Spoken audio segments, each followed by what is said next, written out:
We'll call to order the City of Douglasville City Council Legislative Work Session for tonight, which is October the 28th. Our invocation will be done by Pastor James Harper of the First Presbyterian Church of Douglasville, and then the Pledge of Allegiance, which will be led by the Mayor Pro Tem Terry Miller.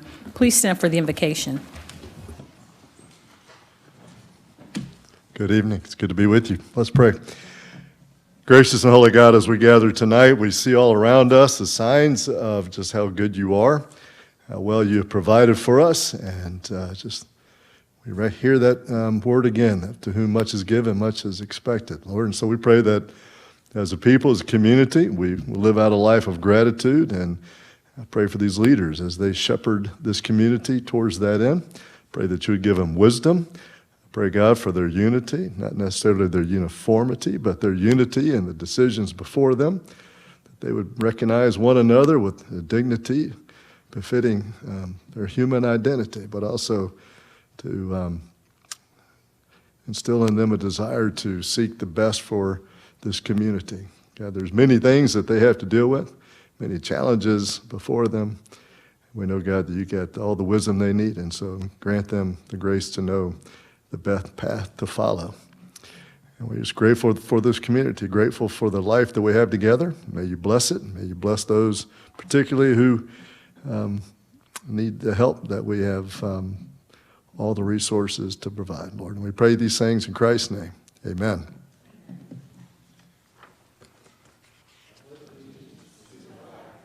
The United States of America, and to the republic from which it stands, one nation, under God, indivisible, with liberty and justice for all. Thank you so much, Mayor Pro Tem, for leading us in the pledge. And Pastor Harper, we appreciate the invocation. Please tell your daughter I said hello at UGA. I love those DZ pink and green colors. They match my sorority. Yes, sir. Now we'll go through announcements and presentations. I'd like to welcome you to the City of Douglasville's City Council Legislative Work Session. This is a work session where agenda items are presented for discussion, and no official action will be taken on these items this evening. Official action will be taken on the items discussed tonight, next Monday. If the business you are here for is not listed as an agenda item, there will be ample time under the agenda items comments from Citizens and Delegates section for you to discuss your business. Just a few protocol issues I'd like to address, and then we can move on with the council meeting.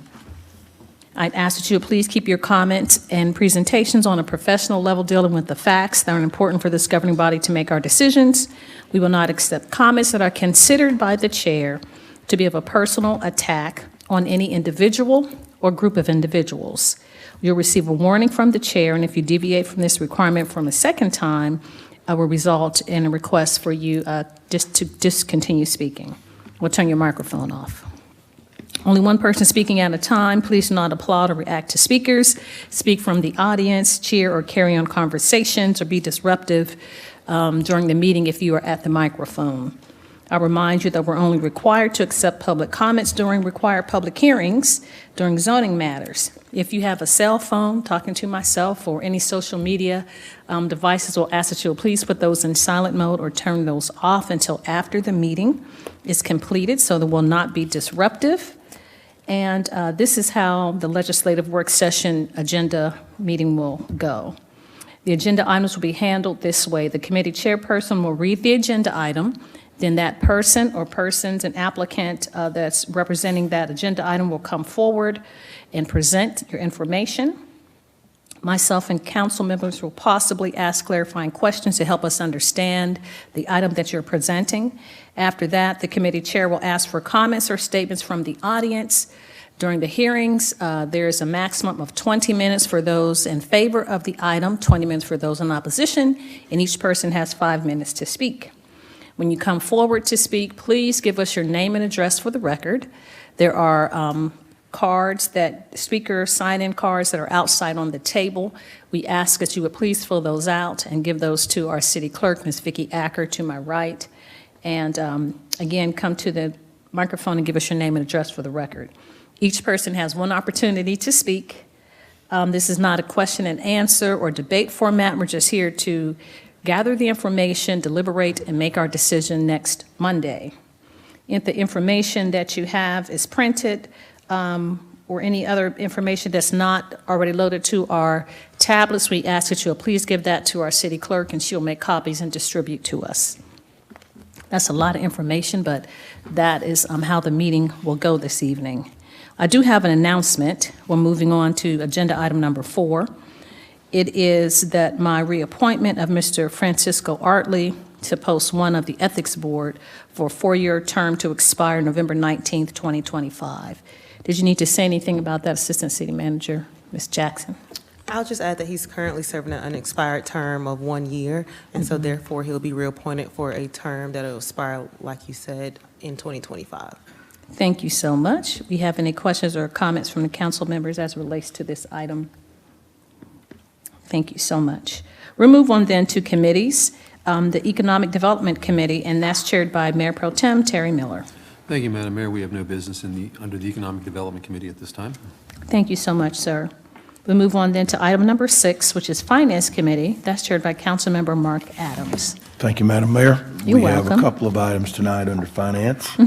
We'll begin with item A, authorize the mayor to sign a contract with Goodwin, Mills, and Kaywood Incorporated for work associated with the new City Hall, RFP 2021-009. Ms. Karen Callan is going to help us with that. Thank you, Ms. Callan. Karen Callan, Finance Director, 6695 Church Street, and Marcus Thompson, City Engineer, and myself will tag team this item. This is for the City Hall RFP, request for proposals. We issued this on August 3rd. The proposals will due on September 10th. We received 6 proposals, and they are listed on the recommendation memo that you have in front of you. Also, the criteria in which the selection committee evaluated the proposals are also listed on the recommendation memo. You can see the scores as well. GMC was the front runner based on the evaluations. We did have representatives from the city manager's office, police department, and engineering office and maintenance department evaluating these proposals. So we shortlisted from there and interviewed the firms, and also it's staff's recommendation to go with GMC. GMC will be presenting Monday night at 5 o'clock. They will be doing their presentation. And then Marcus Thompson has a few points he would like to make. All right, good evening, Marcus Thompson, Good 6701 Church Street. All right, so just want to go over a few things for the reason why we chose GMC. It was a pretty close analysis between GMC and TSW, but some of the main things that stood out was that GMC, they are a full-service firm, meaning that they have in-house engineering, landscape architects, environmental engineering, stuff of that nature, as to where TSW, firms like TSW, Jericho, they would reach out to sub-consultants for these services. A few other things I want to mention was that GMC had more of a detailed stakeholder and public engagement approach compared to the other firms. And also, they were the only firm that mentioned our financial standing in their proposal. And I thought that was something that's very important as well, that they had an understanding of our financial standing.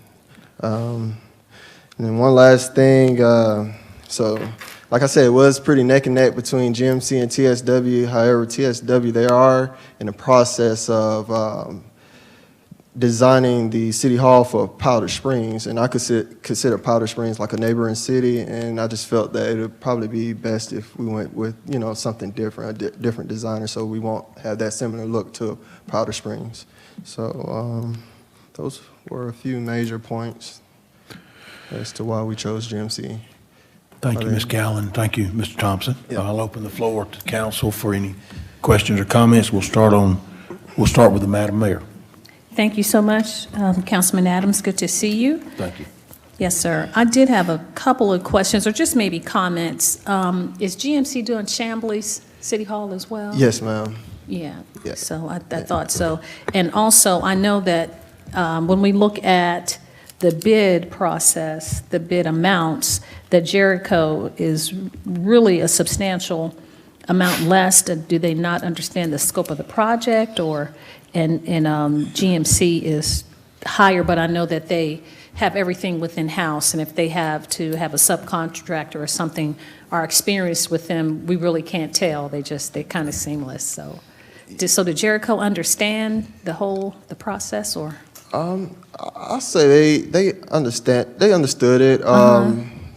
However, they don't have I don't think they have the experience that GMC has. Well, what we're looking for, basically.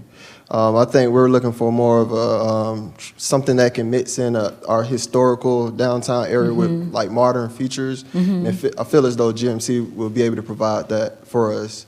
And like I say, even though Jericho's number is low, they will be utilizing sub-consultants. Okay, so it'll probably go up. Yeah, a big difference. All right, thank you so much.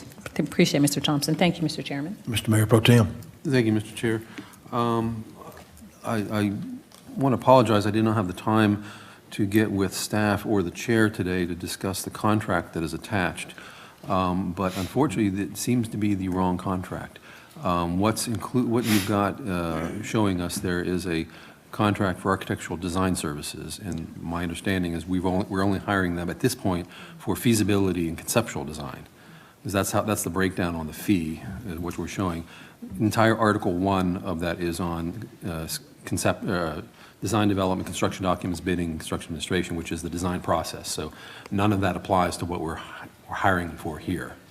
So it's basically, this is the wrong contract. We need to, and I'm pretty sure we have a conceptual feasibility contract that we can work with, but this is not the right one. So I'll go ahead and speak on that, if you mind, Mr. Chair. I'm sorry, Mr. Jackson, I didn't hear that. I can speak to Mayor Pro Tem's Yes, question. please do. Thank you.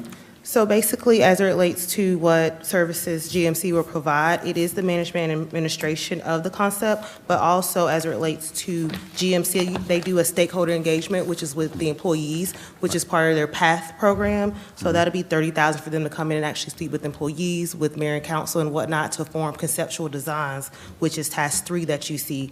And then from there, any type of alternative evaluation, the final recommendation that they'll bring forth to mayor and council as well as staff. Right, So I this- understand that, and that's how you have the compensation broken down. But if you look at Article 1, if you go through that, that is actually describing the conceptual, or I should say, the schematic design, design development, and construction documents for the project, which we're basically telling them they have to do all that, but we're not going to pay them for it. That's the way that contract is written. And to my knowledge, the way that GMC also submitted and did their contract design and City Hall concept with Chambly, they also provided those documents. That's the meat of the project. Yes. That comes after conceptual design. That's a long, drawn-out process going through the design development, construction documents, and construction administration. But none of that is included under the fee breakout. None of those services are under. So in other words, I guess I'm saying, the way this is written, they would have to provide all that for free, which I'm pretty sure they don't want to do that. I'll defer to legal, Lynn. Is that the within correct the contract? conceptual design? The architectural service is not, and Mayor Pro Tem's comments are well taken. I will revise this and send it over to GMC for them to update the terms and renew the attachment by Monday. Thank you. That's Thank you. all my main point is like, yeah. It I just is wondered- not it doesn't match the scope of services. I understand. Thank you, Mr. Mayor Pro Tem. I wondered if that may have something to do with the discrepancy or the difference in the cost also, if they were including that, but you're saying it's just not written into the meat of the contract? Correct. Okay, thank you. Other comments? Anyone? Yes, Mr. Davis? Yes, Marcus, you say you went over to Powder Spring and look at their city hall? No, I didn't actually go. They presented the Powder Springs conceptual drawings during their interview process with staff. So that's how we were able to, see that, hey, Because they're small, small, yeah. real small, so we're large. Okay. I believe, Mr. Davis, What Mr. Thompson was saying was that we wanted to make sure we were not included as a cookie cutter item to be as similar as Powder Springs with the close proximity that we have with them. That was their comment about Powder Springs. Yeah, that's correct. Right, okay. Others? They've also done Chambly too, Councilman Davis. It's very nice. I believe GMC is doing Chambly. Yes, sir. Yes, not TSW. Okay. GMC. So you said, staff, that we would have them here to make a presentation on Monday, correct? That's correct.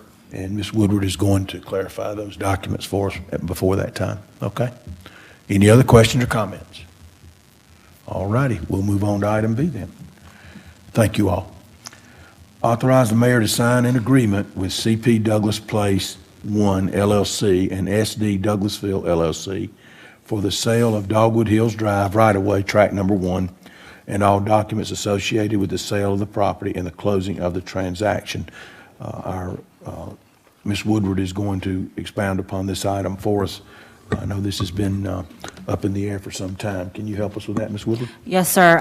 You have seen this item come before you a couple of times already. Back in July, you adopted a resolution to abandon Dogwood Hills Drive that's close to Academy's Sports Good. And you also adopted an ordinance that set forth the terms of a purchase and sale for the Dogwood Hills right-of-way.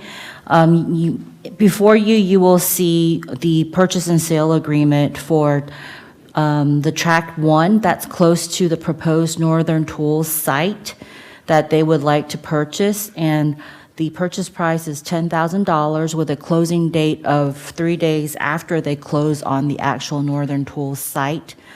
And also at the time of the closing, we will be delivering a quitclaim deed and associated tax documents and affidavits. Thank you, Ms. Woodward. Questions, comments, Madam Mayor, staff, or council? So this is coming up for us to vote on it on Monday. Is that correct, Ms. Woodward? That is correct. And I also want to plug in that this is for Tract 1. In a few months, you will be seeing a purchase and sale agreement for Tract 2. Okay, thank you. If there are no other, then we will take this up on Monday, and I appreciate your help on that. Thank you all. Madam Mayor, that's all that we have tonight under finance. Thank you so much, Mr. Chairman. We'll move on then to item number 7, which is Housing and Community Affairs Committee. That's chaired by Councilmember Dr. LaShawn Burdanley. Thank you, Madam Mayor. We have no items tonight under Housing and Community Affairs. Thank you so much. Yes, ma'am. Move then to Legislative and Intergovernmental Committee, chaired by Councilmember Samuel Davis. Once again, Madam Mayor, no business tonight. Thank you. You're welcome. Thank you. Personnel and Organization Committee, chaired by Councilmember Chris Watts. Thank you, Madam Mayor. I have no business tonight under Personnel Organization. I did have a question about the item under announcements. Is that something that we'll vote on Monday? And if so, does that need to go on a consent agenda, or what's as far as that post? No, sir, that the ethics post for the chair is just from the mayor to appoint the person. Okay. So we don't have to, but that's a great question. Okay, I just was Yes, sir. checking. Thank you. You're welcome.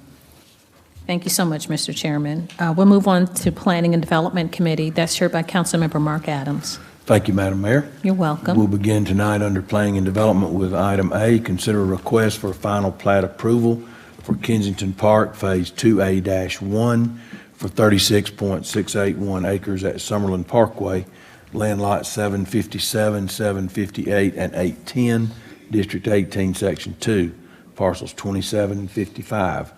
Application by Daniel Fields, D.C. Kensington LLC. Mr. Anderson is going to present that for us. Thank you, Mr. Anderson. Okay, Brian Anderson, 6701 Church Street.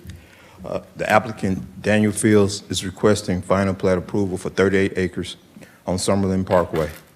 This is the final phase of Kennington Park community located off Summerlin Parkway. The subdivision will plat 89 lots for the development of single-family detached homes and includes a mail kiosk. The name of this final phase is Glen at Kensington, and it will have a separate HOA from the other phases. That's it, the developer is here. Thank you, sir. All right. Is the applicant here that wanted to make a presentation? Please come forward. If you would give us your name and address for the record, we'd love to hear from you. Thank you. Yes, my name is Sonia Linton, and I'm with LaCroix Engineering here to represent, pardon me, Mr. Fields. Our address is 3475 Corporate Way, Suite A, Duluth, Georgia, 30096. As Mr. Anderson said, this is for 89 lots. They do intend to plat the remaining 79 lots come 2022 when construction is complete. I have been told that homes will be priced in the low 300,000s, and I am aware that community-specific plans have already been approved by the city. So if there are any further questions, please let me know. Thank you, ma'am. Would you give us your name again, please? Sonia Linton. Thank you, Ms. Linton. I just want to make sure that Mr. Anderson had mentioned the final phase. Is that correct? No, it's the final plat. It's the final plat for this section. Final plat for this phase. Yes, for 2A1, yes. But there is one other phase to be done, That as is you'd correct. mentioned, for 22, correct? That is correct, sir. Okay. I'll open the floor then for comments. Begin with the Madam Mayor, if you have any questions or comments. No, sir, it looks good. Thank you. We'll move on down the line. Mr. Mayor Pro Tem, Mr. Miller. Thank you, Mr. Chair. One of the stated goals that the city has in its Unified Development Ordinance and in its master plans is connectivity and pedestrian-friendly developments. If this were 1975, this would be a fantastic plan. It is my opinion that this does not achieve or work toward those goals the way this. I count 4 cul-de-sacs in this development that could easily be connected to each other and make for a plan that actually circulates pedestrian activity within that plan itself. I think this is missing what we're trying to do. So that's my opinion. But as a planner and as an architect, this is rather disappointing. And it's not, as best I can tell from the topography that you're showing, I don't see any physical impediments to that or any or drainage issues that would prevent you from creating a much more connected plan. Is there a rationale behind the cul-de-sacs? I can't particularly speak to that. This was passed on to me a little later. This would be my project. I can speak with Mr. Fields to see what they have to say, but as I am aware that these plans have already been previously approved by the city, I can't speak much more to that at this point, honestly. As a planner myself, I understand what you're coming from, but I know the previous plans were approved, and I don't know if that question came up previously with the preliminary plat when that was done. I can't speak to the previous plans either, so. Okay. All I can do is I can talk about the ones that's in front of me now. Of course. And this is what we make a decision on, so. Sure. Thank you, Mr. Chair. Yes. Other questions or comments? Yes, Coach Watts, go ahead. Yes, I think I heard you right. The homes would be priced in the low 300s, you said? That is correct, sir. And how many lots would this entail? This is 89 lots. 89 lots in this phase? Yes. And how many were in the previous phase? The one to come is 79. I don't know about the one that was previous prior to this. Okay. I don't have information about that. Okay. All right, thank you very much. I think that one potential issue that we would have then is that we probably, and I'm not sure of this, I haven't looked at anything legal, but we probably have different owners coming in as time has gone on from the original development plan until now. And so they may not have information as to how many houses are already there, but you know from your input and from what you all have purchased us, obviously, that you'll have that many lots in the next 2 phases, and that is it, then it's complete, correct? Sir, yes, I know there are several homes there because that just happens to be in Councilwoman Miller in my ward, and so I visit there. Other questions or comments? Okay. Yes. Chair, Mr. welcome Adams. Go ahead. back. Thank you, ma'am. I'll say that twice. Welcome back. Thank you. So I'd just like to, do we have staff that can answer, or give us an approximate of when the previous plans were approved, or if we don't have? Mr. Anderson, do we have anything that with you tonight conveniently that you could tell us when this was started? I want to say this development has been around 7 or 8 or maybe even 10 years. Yeah, it was before my time here, but I can find out for you and give you an answer on Monday, or I can Sure. call you Thank you. with an answer. Yeah. Thank you, Mr. Anderson. Others? Okay. Yes, Madam Mayor, go ahead. Yes, sir, Mr. Chairman. And really, this is not for the applicant, for Ms. Linton, Linton? Linton, L-I-N-T-O-N. Linton, Yes. thank you. But just philosophy, I understand, Mayor Pro Tem, you were talking about cul-de-sacs. Is it a new philosophy? I know cul-de-sacs have been around for many years. I grew up in one, and parents typically like cul-de-sacs because they're safe for their kids and their neighbors, that they can ride around. And we used to ride our bikes and go at the end and come back, and everyone in that area knew each other.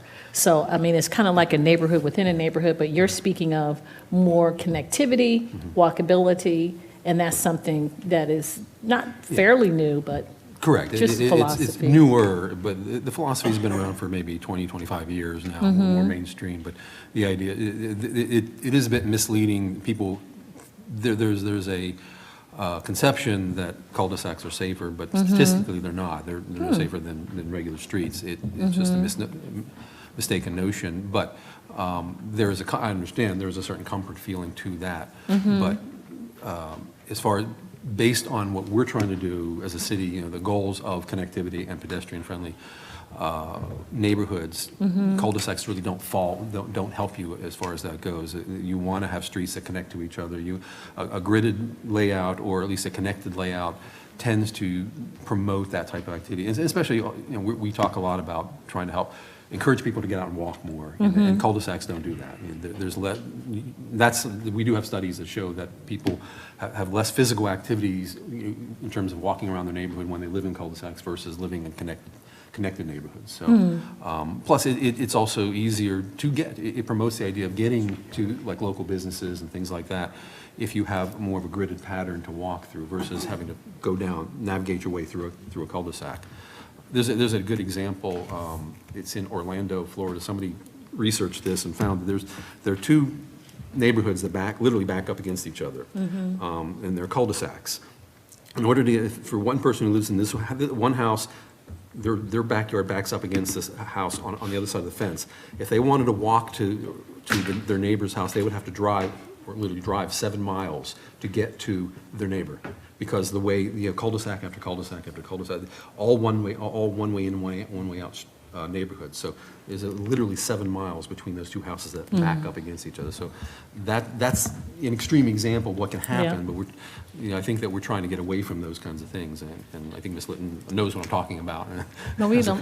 But we don't want to shun cul-de-sacs either. There are times when you can. I won't say that never can have a cul-de-sac ever again. There are times and places where you just have no choice. Like you might have natural features in the landscape which might just simply not allow you to connect two streets together. So you're going to have that. There's going to be samples of that. Around. Or connect in the back rather than in the cul-de-sac. You can connect in the backyards or something. But anyway, I just was trying to get an understanding. It's a fair question. That's right. Okay, thank you, Mr. Chairman, for allowing us to deliberate on that. You're welcome. Others? Just last comment about cul-de-sacs. I live in a cul-de-sac community. The one thing about cul-de-sacs is it cuts down on subdivisions being used as a cut-through, which we've had a lot of complaints about lately from several subdivisions about traffic going through. But to your point, it does cut down on being able to interact with people in your neighborhood. Thank you, Mr. Chairman. Chairman? Yes, Chairman, I'd like to make a comment too as far as cul-de-sacs. So on the north side of town in Ward 3, on the corner of James Simpson and Thompson Street, there's a cul-de-sac that's at the end of that street, which, and I understand because of the way coming from traveling 92 north, that real unsafe dip. So the cul-de-sac there, in my opinion, is appropriate, but what's not appropriate is that there is not a connection for pedestrians to walk from that one neighborhood to the next because of the cul-de-sac and the way it's built and it's not finished. So I totally agree that in certain circumstances, it's not appropriate, and that's something that we've talked about in our ward is, I mean, it's great that we were able to assist with the safety, but the connectivity with individuals that are going from one street to the next, they can't even walk there. So you have to go all the way around the other side of the road to get across. And that's not, But this is a Thank you. final plat, though. Yes, ma'am. Okay. Thank you. Go ahead. Oh, that's all I was going to say. So This you is didn't a have final another plat. comment? Oh, okay. Is there another comment? Anyone else? I'll ask a question. Yes, go Okay, ahead, so, Ms. so Miller. just to clarify, because I completely understand what you're talking about down there, Councilman Miller, but this subdivision has been around for 8 to 10 years. And so essentially, you would be taking a subdivision that has been in the community for a long time, that does not have the connectivity that we might be moving towards, that does have cul-de-sacs, and then make it a whole different look so it doesn't flow well together. I think that the subdivision that we're looking at, it needs to keep that uniform look. I don't know that. And that is, I don't know Thank that you, a Mr. cul-de-sac Yes. really gives a community a particular look, but I would say in response that if you're doing something the wrong way and you come to realize it, do you want to keep doing it the wrong way? Thank you, Mr. Miller. I'm going to call time on this. I believe that we have extended that conversation long enough. Mr. Anderson's going to give us some information about the age of the development. Ms. Linton has provided the information here for us to go forward on Monday. And if there are no other questions or comments, we will take this up on Monday, and we appreciate it. Thank you. Thank you. Thanks. Item B, consider request for approval of a development plan for Novo Sweetwater Douglasville Apartments for development on 53.846 acres on Lee Road, land lot 719, 720, 721, and 722, District 18, Section 2, Parcel 5, for plans dated October 15, 2021. Application by Shelton, Mcnally Real Estate Partners, LLC, care of Parks F. Huff, attorney for the applicant. Mr. Anderson? Ryan Anderson, 6701 Church Street. The applicant Shelton Mcnally Real Estate Partners, LLC, seek development plan approval of a non-residential project referred to as Nuvo, Sweetwater, Douglasville.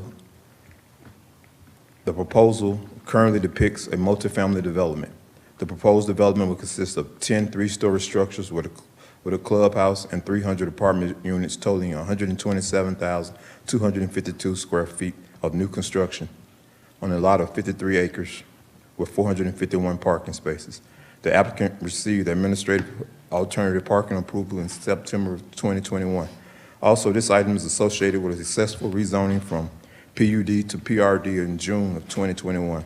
The applicant's proposed building would be primarily comprised of fiber cement siding, board and batten, and secondary materials consist of fiber cement panel. Please find the attached elevations. Staff has reviewed the application and attachments. The applicant is here to do a presentation. Thank you, Mr. Anderson. If the applicant would like to come forward, we would just ask that you give us your name and address for the record, and we're ready to hear from you. Thank you. Good evening. My name is Connor Mcnally, 999 Peachtree Street in Atlanta, Georgia, and I am one of the principals at Shelton Mcnally Real Estate Partners. There's a brief presentation that we had included in the materials. Yeah, I will go reasonably briefly, quickly through this, and I'm here really to answer questions for you. This presentation is very similar to the presentation we made at our rezoning hearing. The site plan and the design has really not changed much. The only thing that we have done is finalized our engineering plans. And again, to reorient everyone to the site. Do we need to come around to see that? I'm sorry. Can you guys not see that? It's not loaded. The presentation's not loaded, I don't think. Is it on our attachment? It is, yeah. You do have it? Probably need to refresh. Yeah. Okay, give us just 1 second. Yeah, no problem. You go forward, sir. We'll be fine. Mayor and council, the presentation starts on page 14. Got it. I do have it. Thank you. So as I change slides here, they're not going to change in front of you? That's okay. We'll change them. You just tell us when you're doing that. Okay, so I'm on the first page after the intro, which says property location. The subject property is at the southwest corner of Lee Road and I-20.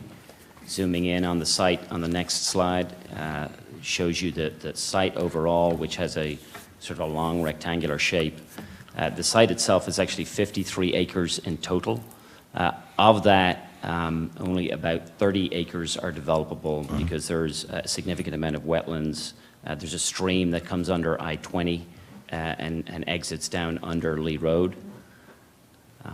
Moving forward onto the third slide, which actually shows the site plan itself, and you can see there are several elements to this. So again, the overall site is 53 acres. The developable portion of that site is approximately 30 acres, but the disturbed portion that we are actually designing and going to construct the property on is about 18 acres. So of the total of 53, really only about 18 is actually getting disturbed.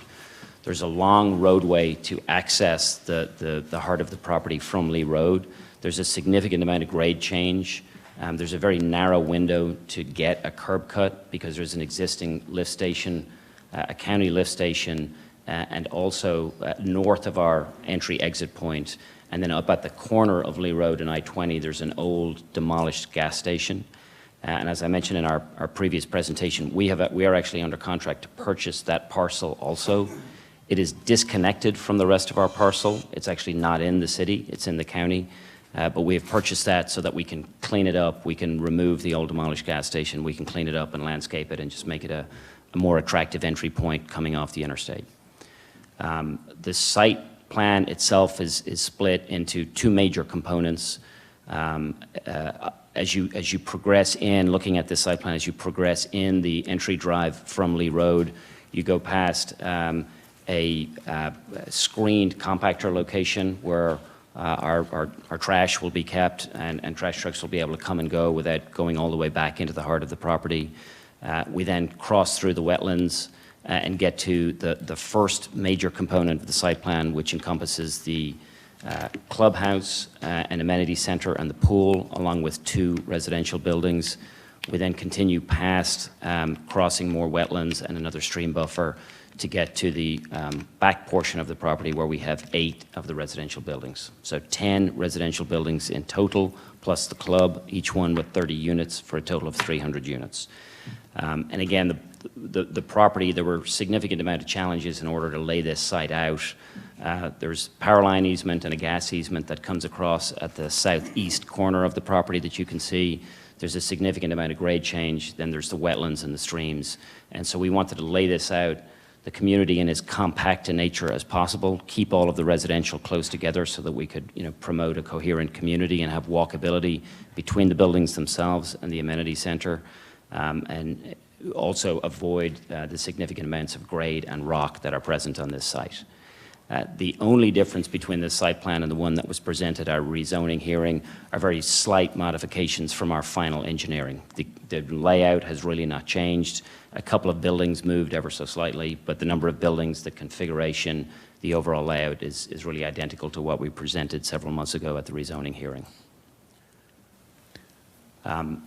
The next slide shows a zoom in on the element of the site plan that has the pool and clubhouse and the 2 residential buildings. So as you drive in from the main entry drive, the clubhouse is to your right with parking for visitors and prospective tenants.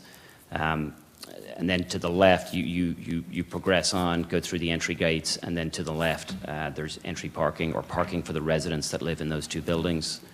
And then moving on to the western part of the site, again, we have 8 buildings laid out with a loop road so that we can create some sort of traffic flow and connectivity. But we've also tried to leave green spaces in between several of the buildings to give ourselves an opportunity for some gathering space and just some better visibility from the buildings and an ability for us to come in and amenitize the overall development. One of the other things that we're also planning is to lay out a walking and running trail around the property. We benefit from the fact of having like we said, a 53-acre property, and we want to leverage that by creating another outdoor amenity in addition to the pool and club facility to allow folks to walk around the property. One thing that I've updated in its presentation from our last presentation at the rezoning were some photographs of our recently completed project in Greenville, South Carolina. So with the same architect, same contractor, and almost identical building designs, I'm including a series of pictures starting here on the slide that's titled Multifamily Building. These are photos from that recently completed project in Greenville, and we thought this was a much better way to show you what the finished product will actually look like. So each of the residential buildings are 3 stories and contain 30 units. Every unit will have outdoor space, will have a balcony, either a terrace on the grade level or a balcony, an elevated balcony, and they're accessed off a breezeway that runs the length of the building in the center. So that allows us to keep this elevation and facade that you see in this picture. We don't have breezeway, we don't have holes cut into the building with stairs that are visible for a breezeway. We think this allows us to get just a better architectural view and a more attractive building than having it split into 3 components separated by breezeways. Then moving on, the second of the photographs is an aerial shot of that community in Greenville, just showing you the configuration again of multiple buildings. This was a very different site layout. It was a flat site that was already cleared before we acquired it. But it shows in the foreground the clubhouse building with the pool behind it, which will be very similar in design to what we'll have in our community here. And again, just if you can flip through the rest of those photographs, there's a couple more exterior shots and then a series of interior shots, the representative units showing the unit finishes, a shot of the clubhouse and pool from the back side of the clubhouse, a pool deck shot, and then a couple of shots of inside the clubhouse building itself, where you can see the gathering space and the club room and also the fitness center. And then the very last slide in our presentation just shows some representative outdoor amenities that we will have throughout the community that we will program into those green spaces that sit between the buildings, in addition to what we'll have at the pool and clubhouse. Thank you, sir. With that, Questions, comments? Anyone like to start? Coach, would you have a question? Yes, sir. You said only 30 some odd of the 50 plus acres will be developable? So, yes, sir. Of the 53 acres, 23 are completely undevelopable because of the wetlands, the streams, the stream buffers, and the easements. Of the 30 acres that is developable, we are developing about 18 acres. So there's quite a portion of the site on the western edge where it pinches down, and that's up a significant grade with a lot of rock, and we are leaving the trees and leaving that undisturbed. So 53 acres in total, 30 is developable, and we are disturbing about 18. Okay. And I'm assuming it's all market rate apartments? Yes, sir. And I can't remember from when y'all presented before, but will these be a combination of 1-bedroom, 2-bedroom, 3-bedroom? That'd be the largest, I guess. Yes, sir. So the breakdown, 300 units in total, 60% or 180 will be 1-bedrooms, 30%, 90 units will be 2-bedrooms, and 10% or 30 will be 3-bedrooms. Okay. The rents, they're all market rate. So, you know, we position this as luxury apartment product at affordable rates. They're totally market rate and unsubsidized. 1-bedroom rents will be in the $1,250 to $1,300 range. 2-bedroom rents will be about $1,600 to $1,650, and 3-bedroom rents will be about $1,750 a month. Thank you. Appreciate it. Thank you, Mr. Chairman. Other questions or comments? Yes, Madam Mayor. Thank you so much, Mr. Chairman. Thank you, Mr. Mcnally. I appreciate the presentation, and the coach really asked all the questions that I was going to ask, with the exception of detention ponds, and I'm certain that Water and Sewer Authority will take care of all of that, but I didn't see anything on the plans where you showed any of that. They are not, the detention is actually split into several smaller zones and ponds. I believe they are in your package. Okay. Our site plan is split because it's so elongated, it's very hard to see it on one page, so we have split it in the package into, I think, 3 components. There's a very small detention pond near the entry point at Lee Road. There's another small detention pond near the compactor on the driveway on the way in. Okay. And then there are 3 in total back in the main cluster where the main 8 buildings are. There are 3 detention ponds. So we don't have any area with a very large open detention pond sitting there. I think the grade and the topography helped us with the engineering design there, but it also, I think from an aesthetic perspective, we much prefer to have a situation where we have a few smaller ponds rather than one very large one. Okay. Thank you so much. I appreciate it. You sound like my grandmother. Are you from Virginia or someplace? I'm from Ireland. You're from Ireland. You're okay. She had a funny I've been in accent, Georgia too. for 20 years, so my accent is... Wow, it's still coming out. Thank you so much. Thank you, Mr. Chairman. Other comments? Anyone? Yes, Madam Mayor. I'm sorry, Mr. Mayor Pro Tem, go ahead. Thank you, Mr. Chair. The mayor always points out in our protocol at the beginning of the evening that when we have guests come to speak, we respectfully request that they not repeat the same information that they, gave if they've come on a previous night. So I'll try not to repeat the criticisms that I had several months ago, but I'll stick to what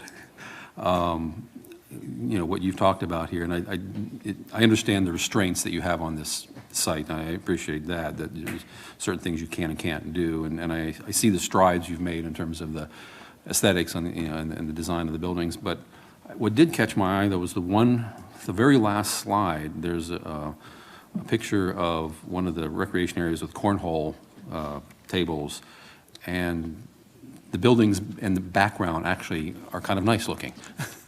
But that doesn't appear to be what you're part of the rest of the presentation. But if you're looking at that, I can see it on the screen above. Yeah, so that is what we were trying to show here were some representative outdoor amenities of the ones that are not physically The intent wasn't to designed. show the building behind it, but Yeah. the building behind it caught my eye because it looks kind of nice, and I was wondering. I mean, I would respectfully tell you that I think our buildings are as or more attractive than that. That building has a flat roof. I don't think that would be at all appropriate in this setting. It does have some brick and some stone on it, but I think we've worked very hard to make our buildings attractive. And look, I certainly respect the comment, but I wouldn't suggest that that's any better looking than our buildings. We'll But have to differ on Of that course, one. there's some pride of authorship, so I acknowledge We'll that. have to differ on that one, okay. Thank you, Mr. Chair. Any other comments or questions? I would compliment you on the fact that you have weathered the storm, not only from us, but from all of the challenges on that piece of property with I-20 as a neighbor and streams and lift stations and other developments that have gone by the wayside. It does look as though you've made the best of what you could with that piece of property. And I appreciate all the hard work you all have done. I appreciate it. We have a good civil engineering team, actually the same engineering team that Ms. Linton works for. Okay. It's been a very difficult design, but they've completed it. They submitted on October 15th, and we're pleased with the outcome. Thank you very much. We appreciate the presentation. Coach, did you have something else? I'm sorry, you had mentioned about that gas station that y'all are in the process of potentially buying it. It's in the county. Will that be part of your entrance? No, it won't physically be part of our entrance. It is separated. That gas station sits right at the intersection with 20. Below it, I believe, is some county property with a county lift station. And there's actually some DOT-owned property. There was an old Waffle House that was demolished. And that property sits between ours and the lift station and then where our curb cut is. Again, the reason we bought it, it so happened that it was purchased in a lien sale. And we happened to know the organization that owned it. When we were looking at all the title and tax documents, we knew that the organization that owned it were people that we knew. We reached out to them, and we were able to include in our budget enough money to acquire it. And really what we're looking for there is when our tenants will come and go from the interchange at 20, that's kind of an eyesore. And we'd really rather purchase it, put some landscaping on it, and make it more attractive. We don't have any near-term proposed use for it. Unfortunately, the property doesn't have a curb cut because of the situation with the DOT land below it, so it's not really developable, but we would like to just make it more attractive. Okay, thank you. All right. If there are no others, then we will, any other comment? Make sure everyone's covered. We will take this up on Monday. Thank you very much. Appreciate your presentation. We'll move on to item C, consider request for approval of a development plan for Maxim Road Package Store, 1.6718 acres at 800 Maxim Road, located landlocked 522, District 18, Section 2, Parcel 3. Plans dated September 7th, 2021. Application by Arpit Patel. Mr. Ryan Anderson, you going to present that for us? Yes. Ryan Anderson, 6701 Church Street. The applicant seek development plan approval of a non-residential project per City of Douglasville UDO Section 10.07 for property located at 800 Maxim Road. The proposal currently depicts a package store. The proposed development will consist of a one-story structure totaling 8,750 square feet of new construction on a lot totaling 1.6 acres with 36 parking spaces. The applicant's proposed building will be primarily comprised of brick and glass with secondary materials consisting of parapet, metal, coping, and Cherokee brick, greystone, and Charleston. The item is associated with a previous annexation and rezoning whereby the applicant successfully sought the change in zoning from OI with conditions county to GC in the city. That was approved by Mayor Council in April of 2021. The applicant is here to do a proposal. Thank you, Mr. Anderson. If the applicant has comments or comments that they would like to make as a part of the application, please come forward. Give us your name and address for the record, and then we may have some questions of you, sir. Good evening. Arpit Kumar Patel, 470 Manor Oak Lane, Marietta, Georgia, 30067. Thank you, sir. We appreciate you coming in. I'll open the floor for comments. Madam Mayor, or any of the council, if you may have any concerning this development plan. I do have one, Mr. Patel. It's shown on the rendering, and I'm looking on page 6 of our packet. It looks as though there are 3 or 4 different entry points to this location as far as physically going into the building. All you have requested is for a development plan for a package store. Is there additional space in this center for something other than a package store? They are just for future tenant spaces. Okay, but you are showing us an elevation for the entire center. Yes. Okay, as far as the materials, and that's what we're interested in here Yes. tonight. Okay, and I also noticed that your location does have 2 entrances, one off of Maxim and one off of Skyview. Correct. You do have both. Okay, thank you. Any questions or comments other than mine? Okay. Well, we appreciate you coming in tonight. We'll take this up on Monday for a vote. Thank you. Thank you, sir. Last item, item D, consider a request for revised final plat approval for Chicago Park Phase 4 for the purpose of adding lots 121 through 133 on 40.59 acres at Chicago Avenue, land lot 224, District 2, Section 5, parcels 2 and 15. Application by AMH Development, care of Addison Blakesley. Mr. Anderson? Ryan Anderson, 6701 Church Street. The applicant is requesting final plat approval for the purpose of adding new lots, 121 through 133 on the site plan for 40 acres on Chicago Avenue.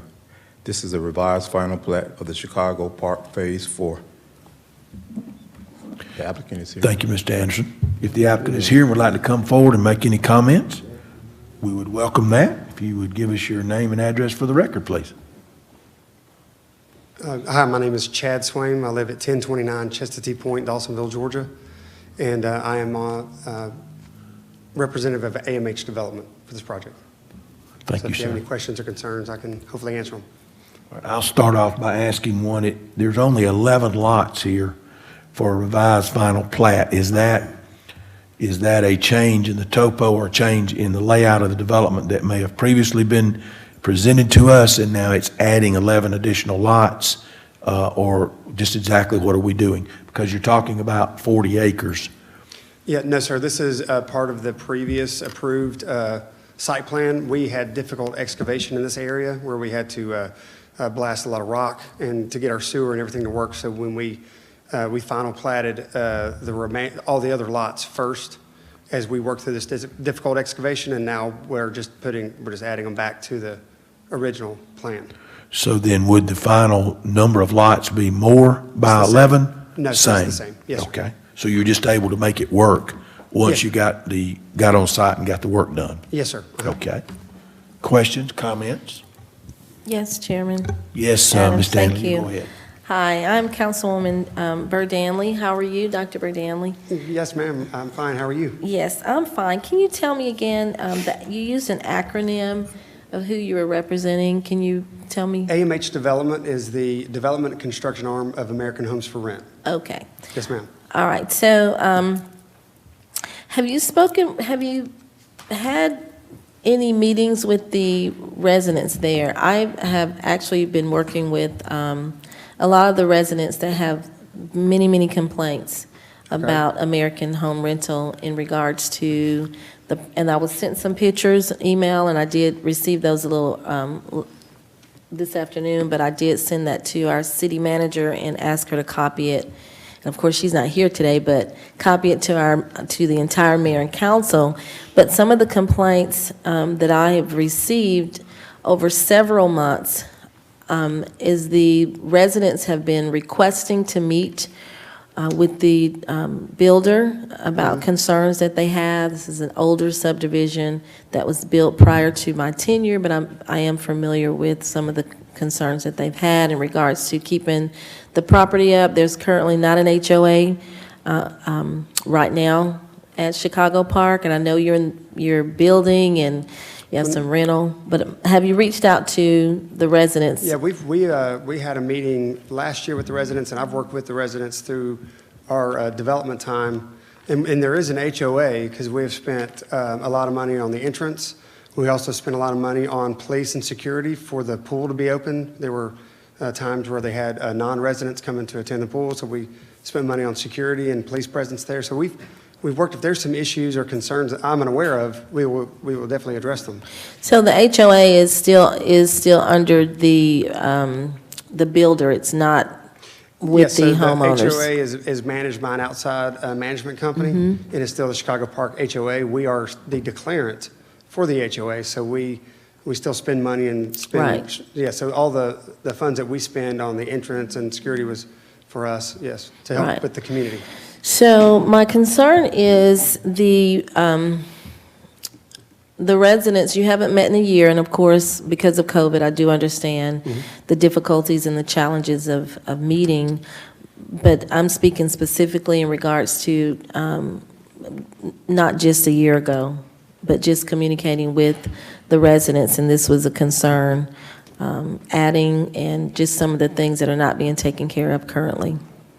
No, I'd be glad to address them if we knew what they were. Okay. So, and I have several residents' personal cell phone numbers in my phone where we talk and communicate. So none of those individuals have reached out to me. Right, Miss, do we have information on his direct number so that I can pass it along to the residents? But and the information that the agenda that came out, I did share it with some of the residents, but they didn't see the agenda in time to be here tonight. So they are aware, but I will share your phone number. But I do have some concerns about some complaints that they have had for several months. Yes, ma'am. Okay, thank you. Other comments or questions? Yes, Mr. Mayor Pro Tem. Thank you, Mr. Chair. Can you walk us through, I'm not sure I understood what you were saying when the changes that were made from the previous presentation. What precisely changed? So there were no changes to the plans. There's no changes at all to the subdivision. During development, we encountered rock in this area where these lots were. And so the timetable for these lots to be developed was much further down the road than the remaining, all the other lots in the community. So we final platted all but these lots as we continue to work through the rock and through the difficult excavation. And So that has been completed and actually all the as-built and sewer and water signed off with. So this construction's already underway. I mean, you're building. It's completed, roads in, paved. Okay. And again, it's been signed off and approved by the sewer and water department. So what are we approving? What are we voting on then here? I'm not sure I understand if it's already been approved. So it has to be added to the final plat. Okay, so what are those? That you're saying they So added a back? final. Which ones are? These lots need to be added to the official final plat document as part of the meets and bounds and property boundaries so they can be permitted and built on and that sort of thing. Okay, but you don't highlight which ones they are on the plan, though. I mean, I suppose it doesn't ultimately matter. It's lot numbers 121 through 133. Okay. And this comment may be more directed towards staff. I'm wondering if in the future we could request, and it doesn't really apply to you as much so much here, but oftentimes when we get these revisions or revised plans or plats, it will be helpful to require the developer to include as part of their presentation the previous plan. I mean, sometimes we have them, sometimes we don't, but it would be nice to be more consistent on that so that we can have something to compare. Anytime there's a change made to a development plan, it'd be nice to, or even a design, whatever, just have them, require them to include the original design in so we can see the changes. Okay. Thank you. If I could speak to that, Mr. Mayor Pro Tem, if you'll look on page number 5 of the packet. Okay. You will notice, and I can't really read it, is it Brookbend Drive? Yes, sir. Okay. If you'll notice that there was a hard black line at Brookbend Drive that would run beside lots 121 and 133, and I'm assuming that in order to be able to go forward with the balance of that development, you just cut that off and stop development there. The final plat previously included that. You took it off. Yes. You developed the other lots, and then when you figured out a way to make those lots work, you came back and revised the final plat. So it's not, so the plans themselves never changed? Yes. The final plat itself was submitted without those lots? Yes, if that makes because sense. of that, yes. So So that you could go now forward they're with the just being- previous lots. Correct. So Okay. now it's just adding them back. So we are here to discuss those final 11 lots in a development of how many lots total? 95 in this phase. Okay, 95 in this phase, and we lack 11 being finished.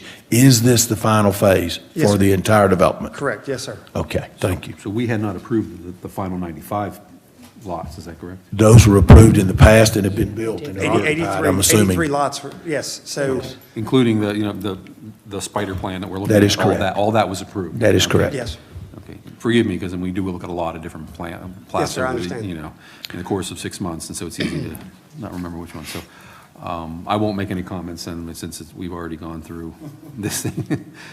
But if you want to hear them, just go. They're on replay Thank you, them thank earlier in the you. evening. Thank you, You'll Mr. hear Mayor what Pro I'm Tem, saying. we appreciate it. But no, I understand. Any So others? That's all. Thank you, sir. Seeing none then, if you'll come back on Monday, sir, we'll take this item up for a vote for the revised final plan. Okay, thank you, sir. Thank you so much. Thank you, Mr. Swain. Thank you, Mr. Chairman. Yes, that's all that we have, Madam Mayor. Thank you. You're welcome. We'll move on to Public Improvement and Beautification Committee. That's chaired by Councilmember Nicole Miller. Thank you, Madam Mayor. We have no business this evening. Thank you, ma'am. Public Relations Committee, chaired by Councilmember Howard Estes. Thank you, Madam Mayor. No business tonight. Thank you, sir. Public Safety Committee, chaired by Councilmember Samuel Davis. Yes, ma'am. Madam Mayor, we have one item, item A, authorize the city staff to apply for the Firehouse Sub-Public Safety Grant in the amount of approximately $20,000 for the purchase of automated external defibrillator, and authorize the mayor to sign the application. Oh, Major, all right. Lieutenant. Good evening, J.R. Davidson, 2083 Fairburn Road, Douglasville Police Department. We're just requesting permission to apply for a grant from Firehouse Subs. They give grants for different types of safety equipment, and we want to get 18 AEDs for, it could be a total cost of about $19,200. Okay, any questions from the mayor? Starting with the mayor. I do, Councilman Davis. Yes, ma'am. Officer Davis, in the defibrillators, what do they do? If you can just tell the audience, the viewing audience. AED, automated external defibrillator. It's designed to restart a heart in certain conditions of defibrillation. Very good, and we'll have 18. Yes, we already have them in patrol cars. I think there's 2 per shift right now. We're just trying to increase the number. Oh, great. Very good. All right, thank you so much. Thanks for explaining as well. That's all I have, Mr. Chairman. Anyone else? If not, Madam Mayor, I'd like to put this on the consent agenda for Monday. It looks like that's fine. Shaking heads. Okay, that's all I have. Thank you. Thank you. We'll move on then to the next committee, which is Recreation, Culture, and Tourism Committee. That's chaired by Councilmember Chris Watts. Thank you, Madam Mayor. We have no business tonight under Parks, Recreation, Culture, and Tourism. Thank you so much, sir. Moving on to Technology Committee, chaired by Mayor Pro Tem Terry Miller. Thank you, Madam Mayor. We have no business at this time under the Technology Committee. Thank you so much, Councilman Miller. Transportation Committee, chaired by Councilmember Dr. LaShawn Burdanley. No business under Transportation, Madam Mayor. Thank you. You're welcome. Do we have any other business to come before council tonight from the elected body? Yes, ma'am, I'd like to Yes, make an ma'am. announcement. I just wanted to commend our mayor, Robinson. Spoke with her last week. There was the vaccination drive at Golden United on Saturday, and I had a very good conversation with the mayor and the chairwoman and Commissioner Mitchell. I was very disappointed that when I say we, the county and city were not able to come up with a consensus to get gift cards, but I just want to commend you, Madam Mayor, for, she stood up very strong, and I mean that in a very positive way in regards to how the city could partner with the county and do an in-kind and things of that nature, even if we did not have a full consensus on this council. But I just wanted to say thank you, Madam Mayor. You're welcome. And I was disappointed that we did not get those gift cards because there were some left over from the county. So hopefully in the future, we'll be able to combat more communication earlier. But I just wanted to say thank you, Madam Mayor. Oh, you're welcome. I have an update for you after the meeting. Okay. Thank you so much. Was it well attended? They actually left at 11:30, so they were given boosters, which was great. really good. And then those that actually had received their vaccination at the first time they did it, they did come back to get the second. But I do think good. that no, it was not as well attended as they had hoped that it For could have public been. health? Okay. Yes, ma'am. But the public health was there. Oh, great. Yes, Thank ma'am. you so much, and I appreciate you, always fighting for the community.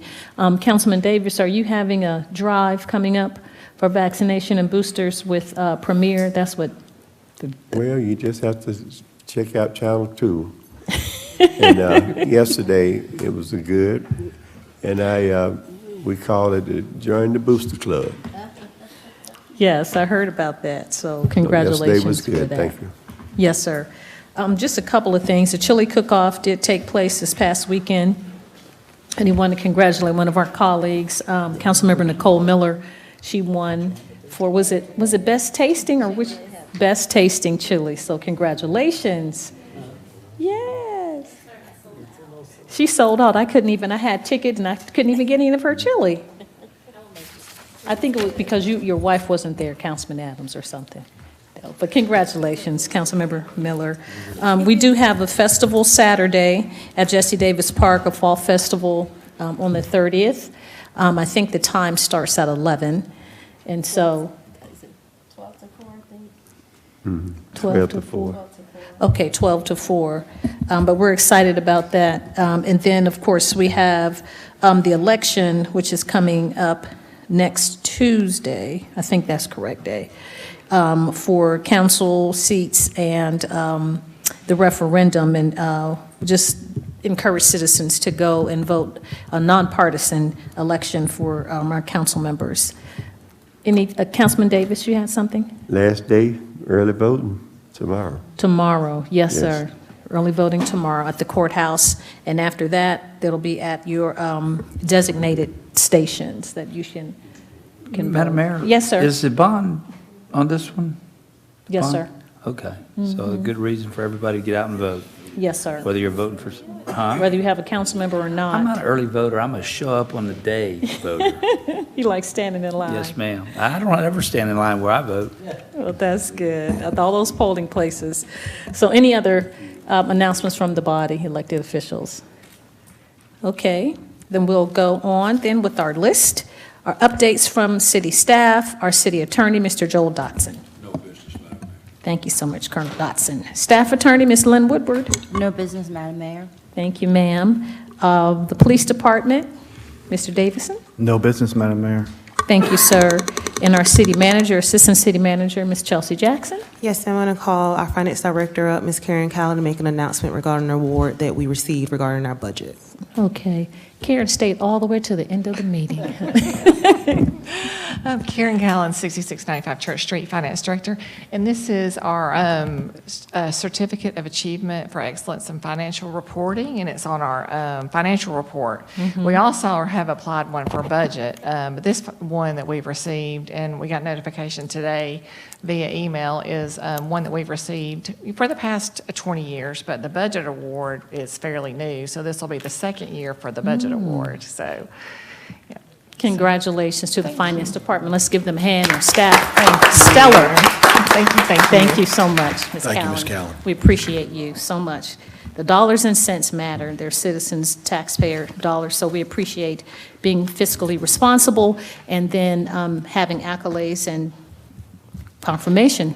Thank you so much for that award. Any other announcements, Assistant City Manager? No, Madam Mayor, thank you. You're welcome. Thank you. Comments from citizens and delegates. If we have anyone that's sustained the meeting and like to speak to us, please come forward and give your name and address for the record, and you have 5 minutes.